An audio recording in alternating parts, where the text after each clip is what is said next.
UPSC scientist में आपका स्वागत है। आज हम 7 नवंबर 2025 का करंट अफेयर्स करेंगे, जिसमें सबसे पहले हम देखेंगे कि सहायक प्रजनन तकनीक, यानी इसको एआरटी भी कहते हैं शॉर्ट में, एआरटी।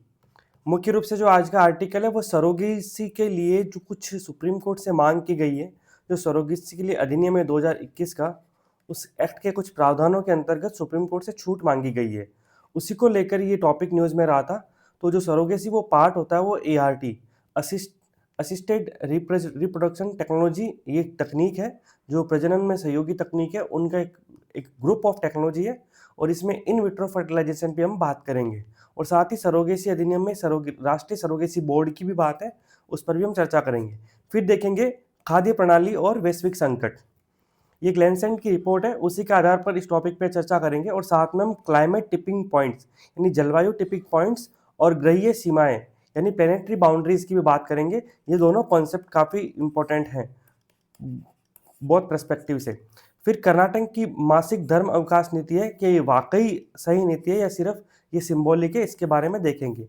फिर यूनिवर्सल बेसिक इनकम, इसकी समय समय पर बातचीत की जा रही है, इस पर एक ओपिनियन है और इसको कल्याणकारी ढांचे के लिए अब आवश्यक बताया गया है।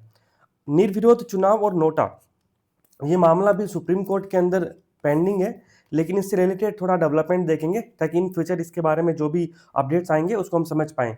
साथ ही हम देखेंगे सोचना जरूरी है सेगमेंट के अंदर जीपीएस स्पूफिंग, प्रोजेक्ट सन केचर, अफार और टिग्रो क्षेत्र, और उसके साथ ही हम पीएसएलवी के बारे में कुछ अपडेट है वो भी देखेंगे।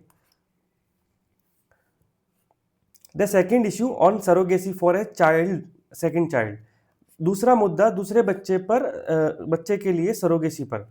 ये सोशल जस्टिस के अंदर जो हेल्थ सेगमेंट है वहाँ पर कवर होगा, ये वहाँ मुख्य रूप से सरोगेसी वाला इशू कवर होगा, और हेल्थ का इशू भी कवर होता है वहाँ पर, और विमेन रिलेटेड इशू भी कवर होता है। उसके साथ साथ साइंस एंड टेक्नोलॉजी के अंदर, बायोटेक्नोलॉजी के अंदर एआरटी आता है। तो ये दोनों जगह इंपॉर्टेंट है। सबसे पहले हम देखें तो एआरटी क्या होती है, सहायक प्रजनन तकनीक क्या होती है। अगर हम सामान्य देखें तो जो जीवन है वो कैसे, जीवन का अस्तित्व कैसे आता है, तो मुख्य रूप से एक मेल और एक फीमेल, मेल से स्पर्म और फीमेल से एग,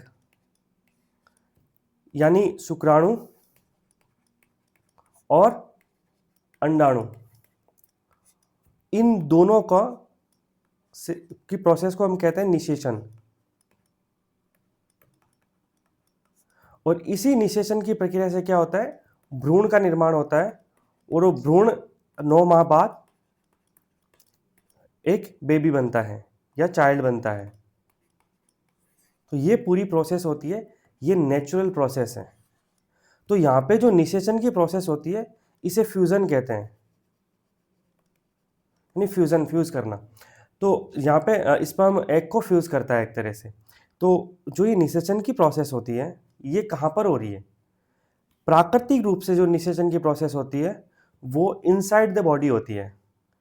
लेकिन अगर कभी ये निषेचन की प्रक्रिया शरीर से बाहर करवाई जाए तो फिर उसे आउटसाइड द बॉडी यानी इन विट्रो फर्टिलाइजेशन कहते हैं, और inside the body in vivo fertilisation कहते हैं। और जहां पर इन विट्रो फर्टिलाइजेशन होगा यानी निषेचन की प्रक्रिया शरीर से बाहर होगी, इसमें क्या होगा, या तो शुक्राणु या अंडाणु शरीर से बाहर निकाला जाएगा और प्रयोगशाला के अंदर निषेचित करवाया जाएगा। कोई भी प्रक्रिया जो प्राकृतिक रूप से नहीं हो रही है तो उसे सहायक जनन तकनीक यानी असिस्टेड रिप्रोडक्टिव टेक्नोलॉजी कहा जाता है। तो एआरटी में वह सभी चिकित्सकीय प्रक्रियाएं शामिल होती है जो प्राकृतिक गर्भधारण संभव नहीं होने की स्थिति में सहायता करती है। तो एआरटी में क्या होता है कि शुक्राणु और अंडों को शरीर के बाहर इन विट्रो या शरीर के भीतर इन विवो निषेचित करने के लिए हेरफेर किया जाता है। फिर भ्रूण या युग्मकों को गर्भाशय के भीतर स्थानांतरित कर दिया जाता है, उदाहरण के लिए इन विट्रो फर्टिलाइजेशन। और सरोगेसी में आईवीएफ का यूज करते हैं। तो सरोगेसी क्या है ये देखते हैं। यहाँ पे आपको 3 लोग दिख रहे हैं, ये जो महिला है वो सरोगेट मदर है, ये इस बेबी के बायोलॉजिकल फादर है, और ये महिला है ये इस बेबी की बायोलॉजिकल मदर है। सामान्यतः क्या होता है कि ये महिला और पुरुष है, वो दोनों ही, महिला है वो नहीं चाहती कि वो प्रेग्नेंट, इसमें 2 सिचुएशन होती है। एक तो स्थितियां ऐसी है कि शरीर में कुछ कॉम्प्लिकेशन है, वो माँ नहीं बन सकते, या फिर उनके पास समय नहीं है, वर्किंग लोग हैं, तो वो भी इसका उपयोग करते हैं। तो जो बायोलॉजिकल मदर और बायोलॉजिकल फादर है, उनका स्पर्म और एग लिया जाएगा और इसको लैब में फ्यूज करवाया जाएगा, लैब में फ्यूजन होगा, और फिर जो जाइगोट बनेगा निषेचन के बाद लैब के अंदर, उसे सरोगेट मदर के शरीर में स्थानांतरित कर दिया जाएगा। तो जो बेबी है वो डेवलप होगा सरोगेट मदर के शरीर में, गर्भाशय में, और जबकि उसके जैविक माता और पिता ये पुरुष और महिला होंगे। तो सरोगेट प्रक्रिया हम समझ चुके हैं कि वह प्रक्रिया जिसमें एक महिला यानी सरोगेट मदर किसी अन्य दंपति यानी पति पत्नी या व्यक्ति के लिए गर्भ धारण करती है और बच्चे को जन्म दे सकती है, तो बाद में बच्चे को कानूनी माता पिता बन जाते हैं। अब देखो ये व्यक्ति शब्द आया है, आप करण जौहर को जानते होंगे सभी, वो एक फिल्म निर्माता है। तो करण जौहर के जो संतान है वो सरोगेसी से उत्पन्न है और उन्होंने शादी नहीं की है। तो कभी कभी जो सिंगल व्यक्ति होते हैं वो भी सरोगेसी के माध्यम से संतान उत्पत्ति करवाते हैं, और जो कि वर्तमान में बैन है। ये सारी घटनाएं थी वो सरोगेसी अधिनियम से पूर्व की है। सरोगेट मदर का बच्चे पर कोई कानूनी अधिकार नहीं होता, ये बात ध्यान रखनी है। और साथ ही बच्चे के जो जैविक माता पिता होते हैं वो दंपति या वो व्यक्ति होता है, यानी जिनका एग और स्पर्म यूज हुआ है उस फर्टिलाइजेशन की प्रोसेस में, वही उसके जैविक माता पिता होते हैं।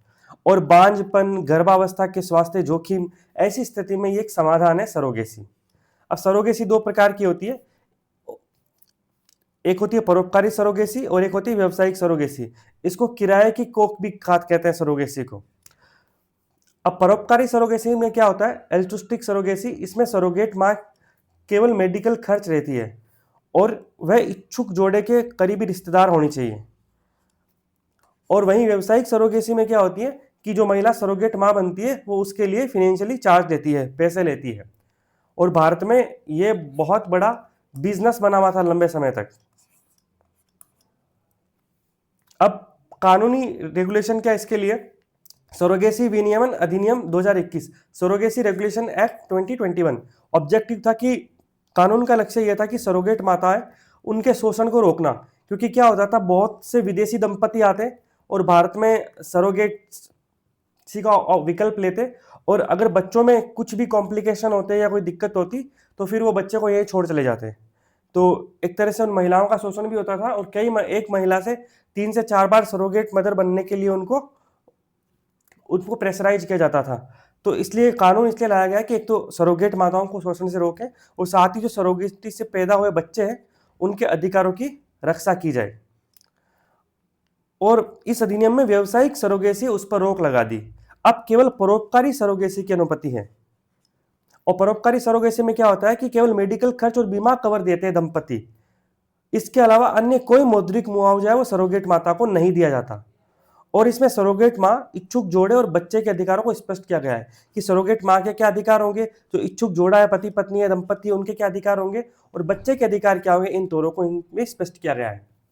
अब जो इच्छुक दंपति उनके लिए पात्रता क्या है, एक तो भारतीय नागरिक होना चाहिए और विवाह को कम से कम 5 वर्ष पूरे हो चुके हों, और साथ ही पत्नी की आयु 23 से 50 वर्ष के मध्य हो और पति की आयु 26 से 50 वर्ष हो, 55 वर्ष के बीच में हो, और उनका कोई भी जीवित बच्चा नहीं हो।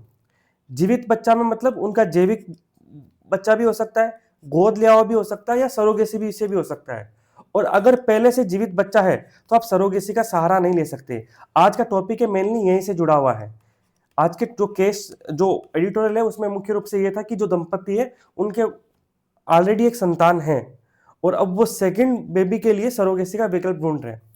जो ये कोई भी जीवित बच्चा नहीं हो, इसके लिए एक अपवाद ये है कि ये नियम तभी लागू होता है जब उनका मौजूदा बच्चा मानसिक शारीरिक रूप से विकलांग हो या फिर किसी जानलेवा बीमारी से पीड़ित हो। तब ऐसी स्थिति में जीवित बच्चा होने के बावजूद भी वो सरोगेसी के विकल्प उपयोग कर सकते हैं। और साथ ही इसके लिए जो डिस्ट्रिक्ट मजिस्ट्रेट मेडिकल बोर्ड है उससे बांझपन का प्रमाण पत्र भी होना आवश्यक है। जो सरोगेट मां है उनके लिए पात्रता क्या है कि वो एक तो इच्छुक दंपति की करीबी रिश्तेदार हो।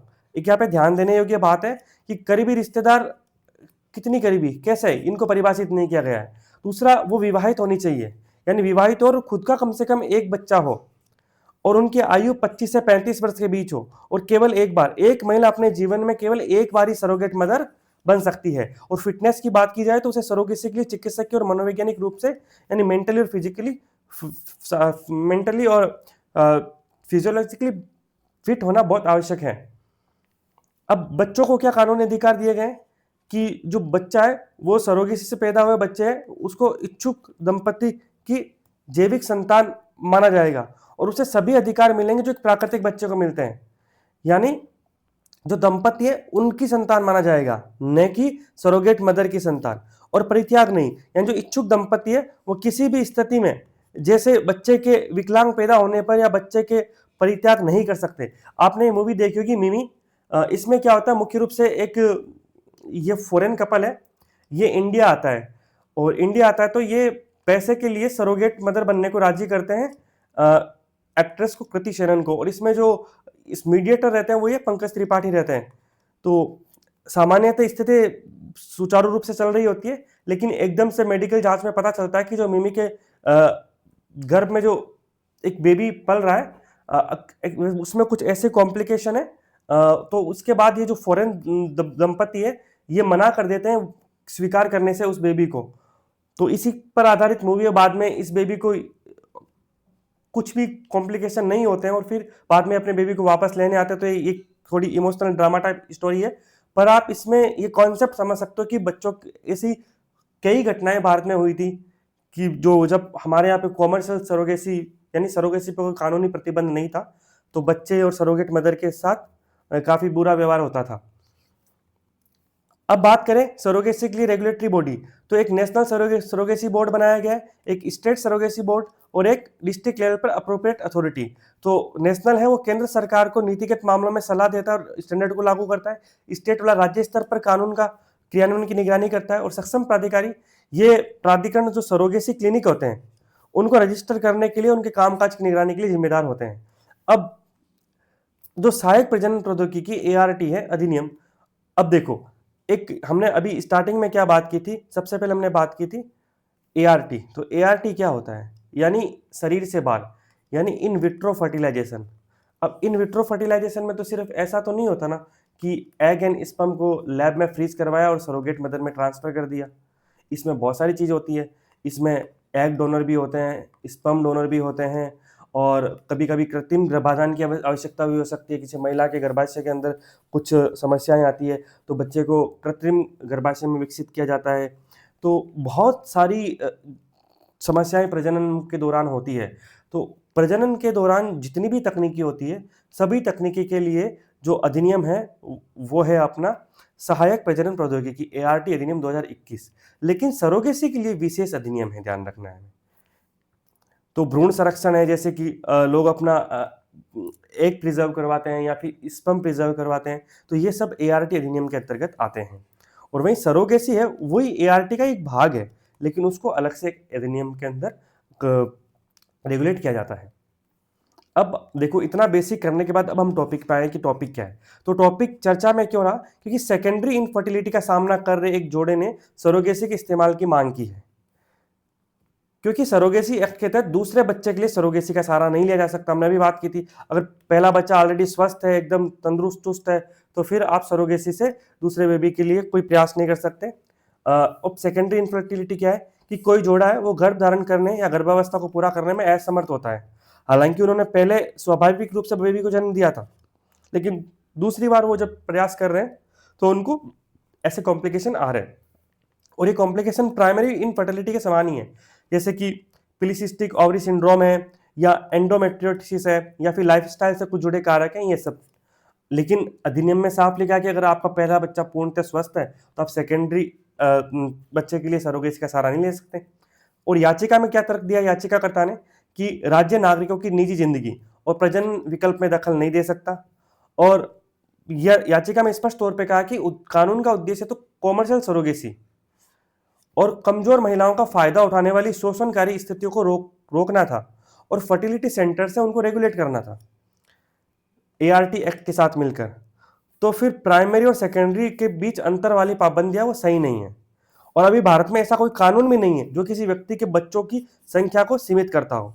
अब देखो, ये बच्चों की संख्या को सीमित करने वाला कानून नहीं है। अब आपके दिमाग में आता होगा, तो फिर असम के मुख्यमंत्री हेमंत बिस्वा शर्मा हो या बहुत सारे जो चीफ मिनिस्टर्स या फिर नेता कई बार कहते हैं कि 2 बच्चों से जो अधिक संतान है वो नौकरी नहीं, सरकारी नौकरी नहीं कर सकता कुछ राज्यों में। कुछ राज्यों में ये भी प्रावधान है कि पंचायत चुनावों के अंदर भी 2 से अधिक संतान है, तो पंचायत की चुनाव नहीं लड़ सकते। तो वो राज्य स्तरीय कुछ ऐसे प्रावधान हैं, लेकिन इसके लिए कोई कानून नहीं है, वो नियम है मुख्य रूप से। तो ये सरकारी फायदे के लिए, नौकरियों के लिए, राजनीतिक पदों में 2 मामलों के बच्चों के नियम को बढ़ावा दिया है। ये नियम है, भारत में ऐसा कोई एक मुश्त कानून नहीं है जो पूरे भारत में लागू हो। अब सरकार का तर्क क्या है कि सरोगेसी कोई मौलिक अधिकार नहीं है तथा इसमें दूसरे महिला के शरीर का भी इस्तेमाल शामिल है। सिर्फ आप अपने ऊपर देख रहे हो आप सिर्फ कि हमें प्रजनन का अधिकार होना चाहिए, सरकारी हस्तक्षेप नहीं करे, लेकिन इसमें दूसरी महिला भी तो शामिल है। अब इसमें हाल का विकास क्या है? अभी रिसेंटली सुप्रीम कोर्ट ने सरोगेसी के लिए जो उम्र की शर्त है ना, उसमें ढील दी है। अब आप पूछोगे कि ऐसा क्यों किया? तो सरोगेसी अधिनियम है वो 2021 में बना था और 2022 में वो लागू हुआ था जब उसके नियम वगैरह आए। अब कोई ऐसी दंपति है, कोई ऐसे जोड़े हैं जिन्होंने 2021-22 से पहले अपने भ्रूण है वो फ्रीज करवा रखे थे, तो उन जोड़ों को ढील दी गई है उम्र से। अब निष्कर्ष क्या है कि कानून की अधिक विस्तृत व्याख्या यानी मोर एक्सपेंसिव इंटरप्रिटेशन की जानी चाहिए, ताकि इससे जरूरतमंद माता पिता की मदद भी हो सकेगी और व्यावसायिक सरोगेसी को रोका जाएगा। Justice in food on new EAT Lancet commission report. तो लैंसेंट कमीशन की रिपोर्ट है, वो मुख्य रूप से खाद्य प्रणाली के अंदर एक तो खाद्य न्याय, जस्टिस इन फूड की बात करती है, कुछ ग्लोबल क्राइसिस की बात करती है और एक हमारे फूड सिस्टम की बात करती है। इन्वायरमेंट के अंदर क्लाइमेट चेंज में इन्वायरमेंट के अंदर क्लाइमेट चेंज है, बायोडाइवर्सिटी है, इन सब से कवर अप होगा, क्योंकि इसमें जो वैश्विक संकट की बात करेंगे, इसमें हम कुछ टिपिंग पॉइंट्स की बात करेंगे और कुछ प्लानिटरी बाउंड्रीज की बात करेंगे, तो वो यहाँ से जुड़ेगी। और साथ ही ये टॉपिक है वो फूड सिक्योरिटी से भी जुड़ता है, और फूड सिक्योरिटी है वो हमारे इकोनॉमी में टॉपिक है, और इसके साथ साथ वो हमारे सोशल जस्टिस है, वहाँ पे भी आता है कि गरीबी व भूख से संबंधित विषय, तो ये काफ़ी जगह कवर अप होता है। अब चर्चा में क्यों रहा, तो EAT लैंसेंट कमीशन है, उन्होंने अपनी रिपोर्ट में बताया कि जो हमारी खाद्य प्रणालियां हैं यानी फूड सिस्टम है, वो दुनिया के वही दुनिया के 5 में से 6 प्लेनेटरी बाउंड्रीज है उनको लांघने और 30% ग्रीन हाउस गैसों के उत्सर्जन के लिए जिम्मेदार है। तो मतलब सिंपल सी बात है, हमारे जो फूड सिस्टम है उसमें कुछ बदलाव करने होंगे, वरना वो हमारी प्लेनेटरी बाउंड्रीज है उनको पार कर रहे हैं, और 30% ग्रीन हाउस एमिशन है, मोटा मोटी 1/3 एमिशन उसके लिए भी रेस्पॉन्सिबल है। तो अब ये सबसे पहले तो देखते हैं कि प्लेनेटरी बाउंड्रीज होते क्या हैं। तो देखो, मानव की गतिविधियों के कारण कुछ संकट होते हैं, उन्हीं में से एक संकट है प्लेनेटरी बाउंड्रीज। जैसे ग्रहीय सीमाएं क्या है, ये पृथ्वी पर मानव की गतिविधि के कारण उत्पन्न हुए संकट से संबंधित अवधारणा है कि मानव ने अपनी गतिविधियों के माध्यम से पृथ्वी पर कुछ संकट उत्पन्न किए, उसी में से प्लेनेटरी बाउंड्रीज है। इसके अलावा एक अन्य उदाहरण है क्लाइमेट टिपिंग पॉइंट यानी जलवायु टिपिंग पॉइंट। ये क्या है, तो यह वह बिंदु है जब किसी प्रणाली में छोटे छोटे परिवर्तन जमा होकर एक बड़ा और अचानक और अपरिवर्तनीय बदलाव करते हैं। मतलब कोई सिस्टम होता है उसमें धीरे धीरे बदलाव होते हैं, और वो बदलाव फिर बाद में एकदम एक बड़ा अचानक और अपरिवर्तनीय बदलाव करते हैं, और उससे कास्केडिंग इफेक्ट शुरू हो जाता है। तो वही क्लाइमेट टिपिंग पॉइंट्स कहते हैं। जैसे अगर अमेजन वर्षावन का विनाश हो जाए, जैसे परमाफ्रॉस्ट है वो पिघल जाए, परमाफ्रॉस्ट आप जानते होंगे, 2 वर्ष या उससे अधिक समय तक मृदा के नीचे जो जैविक अवशेष है, घास, फूल, पत्तियां जो भी है, अगर वो बर्फ के नीचे 2 या अधिक वर्षों तक दबी रहे तो उसे परमाफ्रॉस्ट कहते हैं, क्योंकि वो मीथेन बन जाती है वहाँ पे, और वो जब भी वो परमाफ्रॉस्ट पिघलेगा तो वो सारी मीथेन हमारे इन्वायरमेंट में आ जाएगी। और मीथेन आपको पता है ये किसका स्रोत है, कार्बन का सोर्स है, और मीथेन स्वयं में क्या है, एक ग्रीन हाउस गैस है। तो ये धीरे धीरे वृक्ष काट लो, अमेजन वृक्ष वर्षा वनों के, एक समय ऐसा आएगा कि आप वापस बैक में नहीं जा पाओगे और उसका बहुत बड़ा खामियाजा विश्व को भुगतना पड़ेगा। तो ये होते हैं क्लाइमेट टिपिंग पॉइंट्स। अब एडिटोरियल में चर्चा थी कि ग्रहीय सीमाएं यानी प्लेनेटरी बाउंड्रीज क्या होती है, तो वे परिस्थिति की सीमाएं जो उन प्रमुख प्रक्रियाओं जैसे कि सुरक्षित सीमाओं या सुरक्षित संचालन स्थिति, सेफ ऑपरेटिंग स्पेस को परिभाषित करती है। अब जैसे क्या है कि ये मतलब इकोलॉजिकल बाउंड्रीज एक तरह की है ना, क्या कि मानव गतिविधियां सुरक्षित रूप से संचालित हो, पृथ्वी की प्रणाली में स्थिरता और लचीलापन बना रहे, और मानव प्रजाति वो सुरक्षित रूप से जीवित रह सके। यानी ये ऐसी सीमाएं हैं इनके आगे पर्यावरण खुद नियंत्रित नहीं कर पाएगा, और ऐसे कुल 9 ग्रहीय सीमाएं हैं, प्रक्रियाएं हैं जो वैश्विक स्थिरता के लिए, लचीलेपन के लिए और जीवन को बनाए रखने के लिए जरूरी है। तो सिंपल सी बात है, मानव है उसका अस्तित्व पृथ्वी पर बना रहे, वो अपना जीवन जी पाए, जो पृथ्वी की प्रणालियां, सिस्टम्स हैं, ये अच्छे से चल पाए और मानव की गतिविधियां सुरक्षित रूप से संचालित हो पाए, उसके लिए कुछ प्लानिटरी बाउंड्रीज हैं। उनकी संख्या 9 है और इनको 2009 में जोहान रॉकस्ट्रॉम है, उनके नेतृत्व में 28 साइंटिस्ट की टीम है, उन्होंने इसको प्रपोज किया था। अब उन प्लानिटरी बाउंड्रीज की बात करें तो क्या क्या है।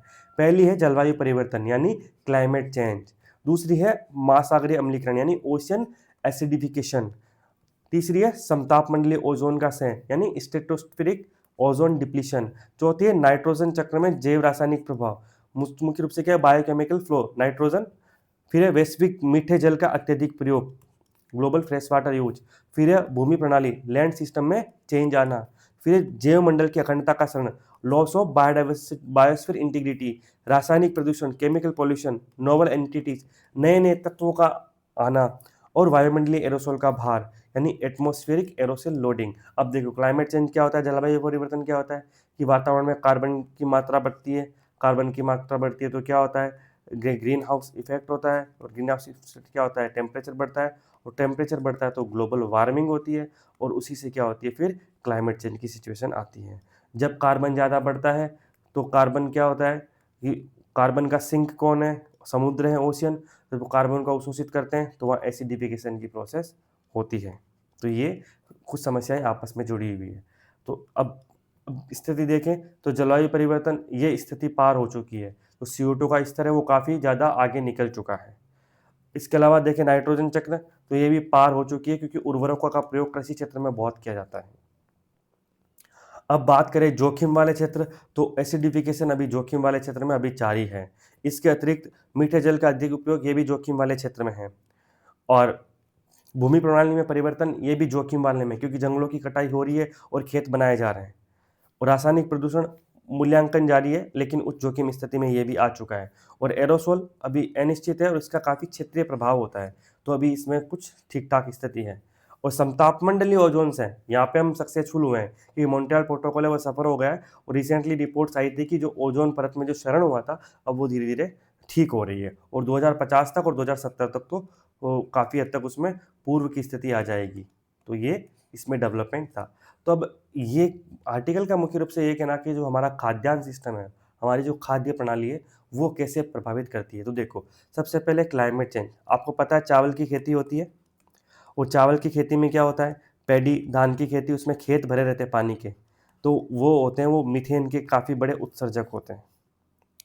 ठीक है, अब अगर मीथेन उत्सर्जित हो रही है कृषि प्रक्रियाओं से, या जो पशु है उनकी जुगाली से भी मीथेन का उत्सर्जन होता है, और जो मीथेन होती है उसमें कार्बन होता है, और वो कार्बन बढ़ाता है किसको, महासागरों के अम्लीकरण को भी बढ़ाता है। ठीक है, और इसके साथ साथ कृषि क्रियाओं में हम करते हैं उपकरण का प्रयोग, तो ये भी एग्रीकल्चर से एसोसिएटेड हो गया, ये भी एग्रीकल्चर से एसोसिएट हो गया। फर्टिलाइजर करते हैं, यूरिया वगैरह नाइट्रोजन उर्वरक होते हैं, वो भी यहाँ पे जो फ्लो है उसको प्रभावित करते हैं। इसके अतिरिक्त भूमि प्रणाली, जंगल को काट काट के खेती की जा रही है। इसके अलावा loss of biosphere integrity, biosphere integrity का मतलब जो जैव मंडल की अखंडता है उसका क्षरण हो रहा है, जैव मंडल में अनावश्यक हस्तक्षेप किया जा रहा है कृषि गतिविधियों के माध्यम से। और जो मीठा पानी है उसको भी एग्रीकल्चर, जहाँ पे पानी उपलब्ध है वो मीठा पानी भी एग्रीकल्चर गतिविधियों में यूज़ करते हैं, तो ये भी है। तो मोटा मोटी कितने देख लो, 2 और 4 6, टोटल 6 ऐसी बातें हैं जो जुड़ती है किससे, एग्रीकल्चर से, और एडिटोरियल में भी इन 6 का ही जिक्र किया गया है। अब जो EAT लैंसन की रिपोर्ट है वो क्या बोलती है कि जो हमारा फूड सिस्टम है ना, वो कई प्लानिटरी बाउंड्रीज है उनको लांघने का मुख्य कारण है, और खाद्य प्रणालियाँ जलवायु जैव विविधता पानी प्रदूषण संकटों के केंद्र में है, और जानवरों से मिलने वाले खाद्य पदार्थ अधिकांश कृषि उत्सर्जन के लिए जिम्मेदार हैं, जैसे अनाज नाइट्रोजन फास्फोरस पानी का उपयोग, इस सब का एग्जाम्पल हम ऑलरेडी कर चुके हैं। समाधान क्या है कि भोजन की बर्बादी को रोको एक तो, उत्पादकता बढ़ाओ एक तो, और साथ में डाइटरी आहार में कुछ बदलाव करो।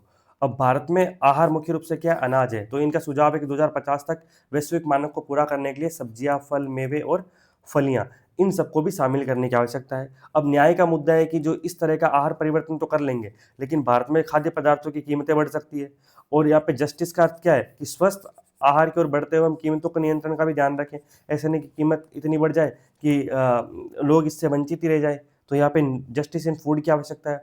और आहार बदलना आसान भी नहीं है, क्योंकि भारत में लोगों की पसंद है, वो धर्म है, जाति है, सुविधा है और सरकारी योजनाओं उनसे प्रभावित होती है, जैसे मिड डे मील है, एमएसपी वगैरह है।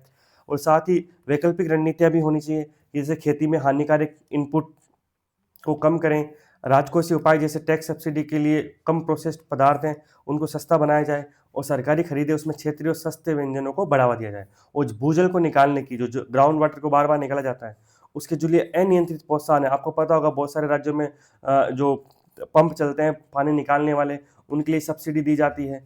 तो उस पर थोड़ा रेगुलेशन किया जाना चाहिए। और साथ ही जो श्रमिक हैं, छोटे उत्पादक हैं, उनको मजबूत सामूहिक सौदेबाजी यानी कलेक्टिव बार्गेनिंग और रेगुलेटरी प्रोसेस में उपभोक्ताओं की मजबूत भागीदारी सुनिश्चित करना आवश्यक है, और इसी के माध्यम से इससे हम निपट सकते हैं। कर्नाटक की मासिक धर्म अवकाश नीति, ये इंडियन सोसाइटी और सोशल जस्टिस में वुमेन रिलेटेड इशू में कवर अप होगा। Karnataka's menstrual leave policy, progressive step और सिंबॉलिक जेस्चर, ये आर्टिकल का भी यही मुख्य रूप से हेडिंग था। अब देखिए चर्चा में क्यों रहा, तो कर्नाटक ने सभी महिला कर्मचारियों, चाहे सरकारी हो चाहे निजी हो, दोनों क्षेत्रों के लिए प्रति माह 1 दिन का सवैतनिक मासिक धर्म अवकाश है वो देने वाला भारत का पहला राज्य बन गया है, और ये साल में 12 दिन का अवकाश मिलेगा। अब बहस क्या है कि क्या 1 दिन पर्याप्त है, तो ये प्रगतिशील कदम के रूप में देखा जा रहा है, लेकिन इसमें बहस शुरू कर दी है कि सिर्फ प्रतीकात्मक इशारा है। अब ये नीति कैसे बनी, तो इसका मसौदा तैयार करने वाली जो 18 सदस्यों की समिति है, उनके अध्यक्ष का कहना है कि इसे स्त्री रोग विशेषज्ञों, प्रोफेसरों, कर्मचारियों, ट्रेड यूनियन के साथ व्यापक विचार विमर्श के बाद बनाया गया है, और साथ ही फिनलैंड, जापान देशों की जो वैश्विक प्रथा है, ग्लोबल प्रैक्टिसेस है, उनका भी ध्यान रखा गया है। अब नीति का उद्देश्य क्या है कि लैंगिक समानता की दिशा में एक कदम, ताकि मासिक धर्म के जो दर्द है उसको एक गंभीर स्वास्थ्य चिंता के रूप में पहचाना गया है। और एक विशेषज्ञ ने मासिक धर्म के दर्द की तुलना दिल के दौरे जितने बुरे दर्द से की है। तो आप समझ सकते हैं कि कितने कॉम्प्लिकेशंस होते हैं। और आपको पता होगा कि जो स्मृति ईरानी जी हैं, उन्होंने संसद के अंदर जो बात हुई थी जब मासिक धर्म के लिए अवकाश के लिए कुछ नीति वगैरह की, तो उन्होंने इसका विरोध किया था, और उन्होंने जो ये पैन है उसको नकार दिया था। उन्होंने उनका रवैया था वो बिल्कुल भी महिला समर्थक नहीं था, क्योंकि केंद्र सरकार ऐसा नहीं चाहती थी, तो उन्होंने इस मुद्दे पर संसद में सरकार के स्टैंड का नेतृत्व किया था। लेकिन कर्नाटका की काफ़ी प्रोग्रेसिव स्टेप है। अब चिंताएं और आलोचनाएं क्या है कि कर्नाटक में अनजाने पूर्वाग्रह, यानी ये वर्क प्लेस बायस को मजबूत कर सकती है, और जो एम्प्लॉयर है वो महिलाओं को महत्वपूर्ण भूमिका देने में संकोच कर सकते हैं कि भाई ये तो छुट्टी पर जाएगी बार बार। इसके साथ ही नीति व्यवहारिक रूप से अधिक प्रतीकात्मक हो सकती है, क्योंकि ये व्यवहारिक रूप से अधिक प्रतीकात्मक हो सकती है, ये भी आशंका है, क्योंकि छुट्टी सिर्फ 1 दिन की दी गई है। ठीक है, क्योंकि जो पेन है वो जरूरी थोड़ी 1 दिन है, उसमें 2 या 3 दिन भी हो सकते हैं, तो इसमें कोई लचीलापन नहीं है। साथ ही कहना है कि छुट्टी के बजाय इलाज पर जोर दिया जाना चाहिए, क्योंकि आप परेशानी को प्रभावी ढंग से प्रबंधित करने पर बल दिया जाना चाहिए, क्योंकि वो जो स्वास्थ्य समस्याएं हैं वो एक स्वास्थ्य समस्या का रूप भी हो सकती है। तो ऐसा नहीं कि पेन है तो छुट्टी दी जाए, बल्कि छुट्टी दी जाए पर उस पेन का कोई इलाज भी करवाया जाए। आगे की राय क्या है कि इस नीति को लचीला यानी फ्लेक्सिबल और वैकल्पिक यानी ऑप्शनल और कलंक मुक्त यानी फ्री फ्रॉम स्टिग्मा बनाया जाना चाहिए, और इसे लागू करने के लिए कार्यस्थल पर संवेदनशील कार्यक्रम यानी सेंसिटाइजेशन प्रोग्राम्स की आवश्यकता होगी, ताकि कोई महिला इस छुट्टी को लेने में दबाव या शर्म महसूस नहीं करेंगे, वरना वर्क प्लेस का एनवायरमेंट ही ऐसा होगा कि महिला छुट्टी लेने से हिचकिचाएगी। रीड्रो welfare architecture place a UBI यानी universal basic system in the centre, UBI को केंद्र में रखकर कल्याणकारी ढांचे को फिर से बनाना। तो जीएस3 इकोनॉमी में कवर अप होगा। बात करते हैं यूनिवर्सल बेसिक इनकम क्या है और ये क्यों बेहतर है। तो यूनिवर्सल बेसिक इनकम यूबीआई, इसमें क्या होता है, हर नागरिक को, ध्यान रखना है सिटीजन है, निवासी नहीं है, नागरिक को बिना किसी शर्त के अनकंडीशनल दी जाने वाले एक नियमित नगद राशि, मतलब हर महीने आपको खाते में कुछ पैसे आ जाएंगे सरकार की तरफ से बिना कुछ करें। जैसे मध्य प्रदेश के अंदर सेवा द्वारा और केन्या जैसे देशों में पायलट जो स्टडीज है उससे पता चला है कि जो यूबीआई है उससे पोषण, स्कूली शिक्षा और मानसिक स्वास्थ्य में सुधार होता है और काम करने की इच्छा कम नहीं होती। ये इसलिए दिया गया कि इस स्टडीज की सामान्यतः क्या होता है कि लोग ये मानकर चलते हैं कि अगर किसी को फ्री में पैसे दे दिए जाए तो वो काम नहीं करेंगे, वो शराब पियेंगे या फिर वो अनप्रोडक्टिव एक्सपेंडिचर है उनमें खर्च करेंगे, तो ऐसा नहीं है। जहाँ पर यूबीआई दिए गए हैं उसका बृहद स्तर पर देखा गया है कि पोषण, स्कूली शिक्षा और मानसिक स्वास्थ्य में सुधार हुआ है। और सुरक्षा जाल, ये ऑटोमेनेस जो मैंने ऑटोमेशन, वर्तमान में जो एआई का दौर आ रहा है जिसमें ऑटोमेट स्वचालन बहुत बढ़ रहा है और आर्थिक झटकों के खिलाफ एक बफर का काम करती है और जो न्यूनतम आय का एक इनकम फ्लोर बनाती है, एक सिक्योरिटी नेट बना देती है। अब बढ़ती असमानता आवश्यक क्यों है भारत में? ही भारत में इसकी आवश्यकता क्यों है? तो एक तो ये बढ़ती असमानता, भारत में जो वेल्थ का गैप है वो बढ़ रहा है और वर्तमान में शीर्ष 1% लोगों के पास 40% संपत्ति है। नई चुनौतियां आ रही है, जैसे ऑटोमेशन हो रहा है, उससे नौकरियां जा रही है। आप हमने अभी 2 दिन पहले देखा था कि आईटी क्षेत्र में काफी सारी नौकरियां जा रही है, छंटनी कर रहे हैं लोग, निकाल रहे हैं। गिग इकोनॉमी की अस्थिरता, गिग इकोनॉमी देखा जाए तो ये जो प्लेटफॉर्म वर्कर्स वगैरह हैं, ये सब गिग इकोनॉमी में आते हैं। इसके अतिरिक्त जलवायु निरंतर परिवर्तन, इन सब का दोहरा संकट है।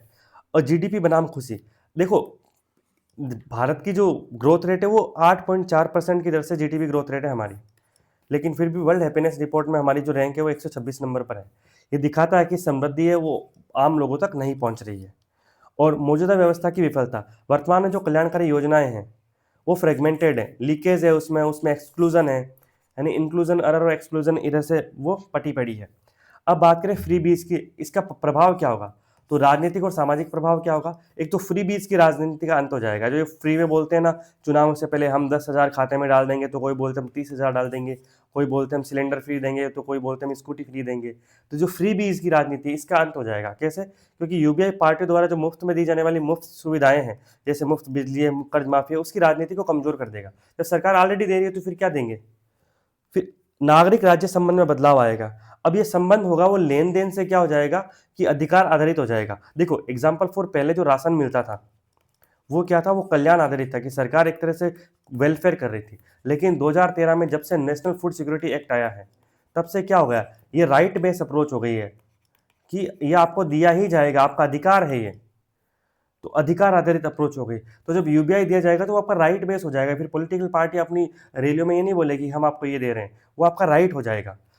अगला, सशक्त मतदाता, जब लोगों के पास बुनियादी आय, बेसिक इनकम सिक्योरिटी होती है ना, तो वे सरकार को शिक्षा के लिए, स्वास्थ्य के लिए, कानून व्यवस्था के जो सिस्टमेटिक आउटकम्स है उस पर आंकने के लिए स्वतंत्र होते हैं। जब लोगों की बेसिक आवश्यकताएं पूरी नहीं हो रही है तो फिर वो रोटी पकड़ा कपड़ा मकान के बारे में ही तो सोचेंगे। अब चुनौतियां और आगे का रास्ता क्या है? तो एक बात हमें समझनी है कि यूबीआई वो रामबाण नहीं है, अंतिम उपाय नहीं है कि इसके साथ सब कुछ ठीक हो जाएगा, ऐसा नहीं है। यूबीआई अपने आप में नौकरियां, स्वास्थ्य, शिक्षा को ठीक नहीं करेगा, लेकिन ये इन सब के लिए एक न्यूनतम आर्थिक आधार, मिनिमम इकोनॉमिक बेस प्रदान करता है। और मुख्य चुनौती क्या है? फंडिंग की है। तो एक न्यूनतम यूबीआई लागत जीडीपी का लगभग 5% हो सकती है और इसके लिए टैक्स बढ़ाने या मौजूदा सब्सिडी है उसको वापस रेशनलाइज करने की आवश्यकता होगी। और व्यवहारिक क्रियान्वयन, इसको चरणों में लागू किया जा सकता है, सभी के साथ नहीं। जैसे पहले कमजोर वर्ग हैं, जैसे महिलाएं हैं, बुजुर्ग हैं, विकलांग हैं, उनको प्राथमिकता दी जाए। और शुरुआत में इसे पीडीएस और मनरेगा है उसमें बदलने के बजाय उसको कॉम्प्लीमेंट बनाया जाए, यानी उसका पूरक बनाया जाए। अब अंतिम सवाल हमारे सामने ये बहुत इंपॉर्टेंट बात है कि सवाल ये नहीं है कि क्या हम यूबीआई का खर्च उठा सकते हैं, बल्कि सवाल ये है कि क्या हम व्यापक आर्थिक असुरक्षा की लोकतांत्रिक कीमत चुका सकते हैं। यानी आर्थिक सुरक्षा के लिए जो व्यापक लोकतांत्रिक कीमत होगी उसको चुकाने से बेहतर है कि आप यूबीआई लेकर आएँ। तो ये काफ़ी अच्छा एडिटोरियल था, ओपिनियन पेज था मुख्य रूप से।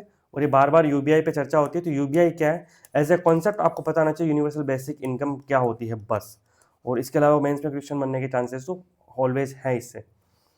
निर्विरोध चुनाव और नोटा, तो uncontested elections and NOTA, political governance में इलेक्शन में कवर अप होगा ये। देखो निर्विरोध चुनाव का मतलब क्या होता है? जैसे कि एक जगह एक कॉन्स्टिट्यूंसी है, जैसे कि ए है, ए निर्वाचन क्षेत्र है, वहां पे सिर्फ कैंडिडेट एक ही कैंडिडेट खड़ा होता है, कैंडिडेट 1, उसके अलावा कैंडिडेट भी नहीं है। तो क्या होगा? जो चुनाव अधिकारी है उसी को निर्विरोध निर्वाचित कर देगा।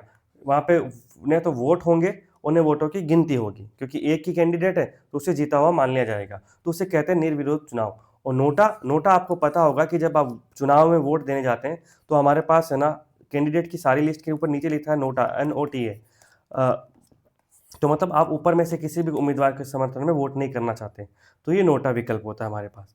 तो अभी मामला यही है कि कुछ लोगों का यह कहना है कि जहाँ पर निर्विरोध चुनाव होता है वहाँ पे कुछ लोग होते हैं जो नोटा को वोट देने वाले होते हैं, उनको तो ऑप्शन ही नहीं मिलता है। तो केंद्र सरकार ने बोला अभी नोटा कोई कैंडिडेट थोड़ी है, तो यही मामला सुप्रीम कोर्ट में चल रहा है। तो निर्विरोध चुनाव और नोटा, तो केंद्र सरकार ने सुप्रीम कोर्ट में कहा है कि वोट देने का अधिकार यानी राइट टू वोट और मतदान की स्वतंत्रता, फ्रीडम ऑफ वोटिंग, दोनों अलग अलग चीजें हैं। जो वोट देने का अधिकार है, राइट टू वोट, वो रिप्रेजेंटेशन ऑफ पीपल एक्ट 1951 में आता है, यानी जन प्रतिनिधित्व अधिनियम 1951 में आता है। जबकि जो मतदान की स्वतंत्रता है, फ्रीडम ऑफ वोटिंग है, ये अनुच्छेद 19 खंड 1 और उपखंड ए में आता है। तो यहाँ पर तो जो मतदान की स्वतंत्रता है, फ्रीडम ऑफ वोटिंग है, वो तो एक फंडामेंटल राइट है, कॉन्स्टिट्यूशनल राइट है। और जबकि जो वोट देने का अधिकार है, वो सिर्फ लीगल राइट है। तो अब मामला क्या है कि जो आरपीए की धारा 53(2) है, उसके अंदर उसको चुनौती दी गई है इस केस में, जो निर्विरोध चुनाव से संबंधित है। निर्विरोध चुनाव क्या होता है उसकी बात हम कर चुके हैं। और याचिकाकर्ताओं ने क्या दलील दी है, उन्होंने ये बोला है कि ये प्रावधान है वो नागरिकों को नोटा का विकल्प का इस्तेमाल करने से रोकता है। वही बात जो हमने की थी, जब निर्विरोध चुन लिया जाएगा तो जो लोग नोटा को पर बटन दबाना चाहते थे तो वो कैसे देंगे। तो यानी वो मौजूदा उम्मीदवार के प्रति अपनी असंतुष्टि नहीं जता पाते, और यह उनकी अभिव्यक्ति की स्वतंत्रता का उल्लंघन है। और केंद्र सरकार ने क्या बोला है कि जो ये नोटा है, ये पहली बात तो जो वोट देने का अधिकार है वो लीगल राइट है, संवैधानिक राइट है नहीं, कानूनी अधिकार है वो, न कि संवैधानिक या मौलिक अधिकार। ठीक है। और दूसरी बात सरकार ने ये बोला है कि नोटा कोई कैंडिडेट थोड़ी है, नोटा कोई प्रत्याशी तो है नहीं। ये आपको बेसिक कॉन्सेप्ट समझ में आ गया होगा। फर्दर इस पे आएगा, जब इस पे जजमेंट आएगा तब इस पर बात करेंगे। और इलेक्शन कमीशन ने एक फैक्ट रखा है, ये फैक्ट बड़ा अच्छा है कि 1951 से लेकर 2024 तक अब तक जितने आम चुनाव हुए हैं, उसमें से 20 आम चुनाव में जो निर्विरोध चुनाव हुए, ठीक है, 20 आम चुनाव में जो निर्विरोध चुनाव हुए, उनके सिर्फ मामले 9 हुए।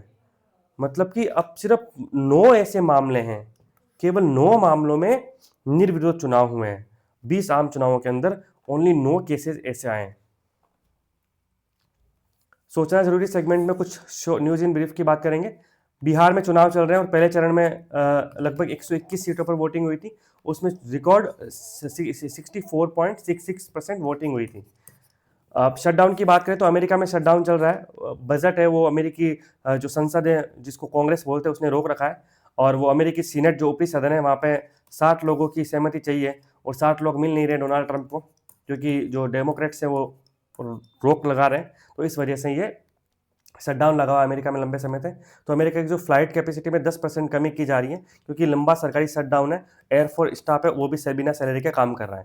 अब म्यांमार का साइबर स्कैम कंपाउंड, इसके बारे में हमने कुछ बात की थी एक दिन, तो हमने देखा था कि के पार्क वगैरह के बारे में बात की थी, जिसमें जुंटा ग्रुप की भी बात की थी हमने। इसके अलावा कुछ जो रेबल ग्रुप्स थे बॉर्डर एरिया में, उनके बारे में बात की थी। और ये मायावती स्कैम सेंटर है, इसके बारे में भी बात की थी। तो उसी के बारे में कि अब हुआ क्या था कि यहाँ पे म्यांमार के बॉर्डर पे जो ये कैंप था, वहाँ से कुछ भारतीय भागकर थाईलैंड गए, फिर थाईलैंड से भारत सरकार उनको एयरलिफ्ट करके लेके आई हिंडन एयरबेस पे। 270 भारतीय नागरिक है, जिसमें 26 महिलाएं भी शामिल हैं। तो उसको थाईलैंड के चियांग माई से उत्तर यूपी के हिंडन एयरबेस लेके आए थे वर्तमान में।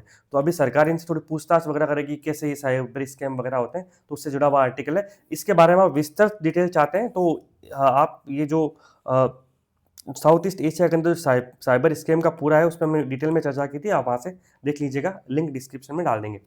फिर जीपीएस स्पूफिंग तो क्या होता है, कुछ नहीं, दिल्ली के ऊपर जो विमान उड़ते रहते हैं, जनरली जो आज की स्थिति ये है कि जो इंदिरा गांधी एयरपोर्ट है, आईजीआई इंटरनेशनल एयरपोर्ट है, वहाँ पे जो एटीसी है, एयर ट्रैफिक कंट्रोल है, वो स्वचालित मतलब ऑटोमेटिक रूप से काम नहीं कर रहा है। तो काफ़ी सारी उड़ानों में देरी हुई है, कुछ मार्ग भी बदले गए हैं, तो बड़ी दिक्कत आ रही है आज एयरपोर्ट पे नेविगेशन में। तो ये कल भी देखा गया था कि जीपीएस की स्पूफिंग, मतलब दिल्ली के ऊपर उड़ने वाले विमान है, उनको गलत नेविगेशन सिग्नल मिल रहे हैं। अब स्पूफिंग होती क्या है, तो ये किसी सिस्टम को झूठा सिग्नल भेजकर ये विश्वास दिलाना कि उसकी असली लोकेशन कुछ और है, यानी विमान, जहाज, ड्रोन को ये लगने लगता है कि वे किसी दूसरे स्थान पर है। तो ये जीपीएस स्पूफिंग कहलाती है। ये एक प्रकार का साइबर हमला भी है, जो नेविगेशन सिस्टम को गुमराह करने के लिए गलत जीपीएस सिग्नल भेजता है। इसका उदाहरण ये है कि आईजीआई एयरपोर्ट पर एक विमान है, वो लैंड करने वाला था, और जब लैंड करने वाला था तो विमान को जो सिस्टम में बता रखा था कि सामने कुछ हर्डल है, लेकिन जब मैन्युअली एटीसी से बात की तो एटीसी से बोला नहीं, रास्ता पूरा क्लियर है, आप लैंड कर सकते हैं। तो यही स्पूफिंग थी। तो जीपीएस स्पूफिंग अपने आप में किसी एयरक्राफ्ट की सुरक्षा में बाधा नहीं डालती है, क्योंकि एयरक्राफ्ट सिस्टम में कई रिडेंडेंसी के साथ बनाए जाते हैं। इसमें इनर्शियल रेफरेंस सिस्टम शामिल होता है जिसके इस्तेमाल नेविगेशन के लिए किया जा सकता है, जो प्राइमरी सिस्टम फेल होने पर 5 घंटे तक सुरक्षित रूप से काम करता है। तो इसमें काफ़ी एडवांस सिक्योरिटी सिस्टम रहते हैं 2-3-4 लेयर के, लेकिन फिर भी ये एक समस्या आ रही है और जीपीएस स्पूफिंग के बारे में न सिर्फ इंडिया में, वर्ल्ड वाइड इसमें बढ़ोतरी देखी गई है। और आपको पता होगा कि एक बार जब 5G की शुरुआत की थी अमेरिका में, तो भारत के बहुत सारे विमान हैं, उन विमानों ने अमेरिका में लैंडिंग नहीं कर पा रहे थे, क्योंकि जो 5G की जो फ्रीक्वेंसी थी और जो विमानों के अंदर जो लैंडिंग के समय कुछ कम्युनिकेशन की फ्रीक्वेंसी है उसमें कुछ समानता थी। PSLV आपको पता होगा, polar satellite launch vehicle, Bharat की तीसरी पीढ़ी का प्रक्षेपण यान है, इसरो के द्वारा डेवलप किया गया है। इसमें सॉलिड लिक्विड 4 फेज होते हैं और इसरो के चेयरमैन ने ये कहा है कि प्राइवेट फर्मों को से PSLV बनाया जा रहा है और 2026 में पहला PSLV बनाया जाएगा और फरवरी 26 में लॉन्च भी कर देंगे ये। तो ये कौन बना रहा है भाई? हाल, हिंदुस्तान एरोनॉटिकल लिमिटेड और लांस एंड ट्रूबो, इन 2 कंपनियों के नेतृत्व में एक प्राइवेट कंसोर्टियम बनाया गया है। तो और उन्होंने अगर उस और इसरो का कहना है अगर 2 लॉन्च सफल हो गए तो 50% PSLV का बनाने का काम है वो भारतीय इंडस्ट्री कंसोर्टियम है उसको दे दिया जाएगा। और वर्तमान में देखा जाए तो भारत में 450 भारतीय इंडस्ट्रीज हैं जो स्पेस प्रोग्राम में योगदान दे रही है और 330 से ज़्यादा स्टार्टअप हैं, इकोसिस्टम है जो अंतरिक्ष से जुड़े हुए हैं। और एक मामला है 2021 के ट्रिब्यूनल्स रिफॉर्म्स एक्ट का। तो भारत ट्रिब्यूनल्स क्या होते हैं? तो ट्रिब्यूनल्स एक तरह से ODR होते हैं, अल्टरनेटिव डिस्प्यूट रिड्रेसल, यानी जो वैकल्पिक विवाद निपटान प्रणाली होती है उसमें काम करते हैं। तो CGI है, वो अटॉर्नी जनरल है, उन्होंने एक रिक्वेस्ट की थी CGI की, अटॉर्नी जनरल ने ये बोला था कि CGI को कि एक मामले में सुनवाई है उसको थोड़ा रोक दिया जाए। तो चीफ जस्टिस ऑफ इंडिया जो वर्तमान में, वो 24 तारीख को रिटायरमेंट हो रहे हैं, तो उन्होंने इस नाराजगी जाहिर की थी कि आप ये चाहते हैं कि इस केस की सुनवाई मैं नहीं करूं, इसलिए आप इस केस को फालतू में खींचे जा रहे हैं। तो ये मामला आया था, तो मेनली ट्रिब्यूनल रिफॉर्म्स एक्ट हैं उन पे सुनवाई चल रही है, ये थोड़ा बहुत आपको पता होना चाहिए और ट्राइब्यूनल्स का बेसिक भी पता होना चाहिए। अब बात करें न्यूक्लियर टेस्ट की, डोनाल्ड ट्रंप ने बोला था और उसके बाद ग्लोबल टेस्ट बैन सिस्टम है वो खतरे में पड़ सकता है। और नैन्सी पेलोसी, अमेरिका की जो लोकसभा है, हाउस ऑफ रिप्रेजेंटेटिव, उसकी पहली महिला स्पीकर थी, उन्होंने रिटायरमेंट की घोषणा की है और ट्रंप ने बोला है कि अच्छा है, दुष्ट से मुक्ति मिलेगी। तो पता नहीं ये कैसे इंसान है, इन्होंने इनके लिए ऐसे शब्दों का इस्तेमाल किया है। प्रोजेक्ट सनकैचर, इसमें बड़ी संभावना देखता हूँ क्योंकि 2016 में क्वेश्चन आया था प्रोजेक्ट लून, तो उसी तरह से ये प्रोजेक्ट सनकैचर है। ये क्या है? ये गूगल का है और गूगल ने प्रोजेक्ट सनकैचर की घोषणा की है, जो इस अंतरिक्ष में जो लो अर्थ ऑर्बिट है जहाँ पर हमारा स्पेस स्टेशन भी है, तो उसके अंदर क्या करेंगे कि सौर ऊर्जा से संचालित उपग्रह को अंतरिक्ष में AI डेटा केंद्रों की स्थापना की जाएगी। कहाँ की जाएगी? लो अर्थ ऑर्बिट में। और इसमें TPU, टेंसर प्रोसेसिंग यूनिट आधारित कंप्यूटिंग सिस्टम है वो स्थापित किए जाएंगे। अब जैसे हमारे उपग्रह घूम रहे हैं, स्पेस स्टेशन घूम रहा है, हो सकता है भविष्य में बहुत सारे जो हमारे डेटा सेंटर्स हैं, AI बेस्ड कंप्यूटिंग सिस्टम्स हैं, वो भी स्पेस में चारों ओर पृथ्वी के चक्कर लगा रहे हों, क्योंकि इसको थोड़ा क्लाइमेट फ्रेंडली माना गया है, क्योंकि सूर्य से वो ले पाएंगे ऊर्जा और सौर ऊर्जा पे काम करेंगे। लेकिन यहाँ पे नुकसान भी है, अब पृथ्वी पे आप बैठ के दूरबीन से अंतरिक्ष में खगोलिक घटनाओं को देखना चाहते हो तो नहीं देख पाएंगे, क्योंकि अंतरिक्ष में इतना सारा जाल क्रिएट हो जाएगा, बहुत सारे satellites and data centres, space station, इतनी सारी ऑब्जेक्ट्स हो जाएंगे कि आपको लाइन ऑफ साइट क्लियरली आप देख नहीं पाओगे। तो यहाँ पे देखो TPU क्या है, आपको पता होगा, अपने CPU तो नाम सुना है, सेंट्रल प्रोसेसिंग यूनिट, हमारे सभी के लैपटॉप कंप्यूटर्स में होता है। आजकल जो नए लैपटॉप है उसमें GPU आने लगा है, ग्राफिक प्रोसेसिंग यूनिट, और उसी का एडवांस वर्जन है TPU। तो ये उन्नत संस्करण के प्रोसेसर्स हैं, बस इतना आपको ध्यान रखना है। अब अफार और टिग्रे क्षेत्र, तो देखो ये अफ्रीका है, अफ्रीका के अंदर यहाँ पे ये अरब सागर है और ये लाल सागर है और यहाँ पे इरिट्रिया नाम का देश है और यहाँ पे जिबूती देश है और ये पूरा इथोपिया है। और इथोपिया के अंदर 2 रीजन है, एक है टिग्रे रीजन और एक है अफार रीजन। टिग्रे रीजन में कई समय से अस्थिरता देखी गई इरिट्रिया के साथ लेके, क्योंकि दोनों एक दूसरे के क्षेत्रों पे दावा करते हैं और आपस में संघर्ष वगैरह देखा गया है। और हाल ही में अफार रीजन ने वहाँ के टिग्रे के विद्रोही ने हमला किया है।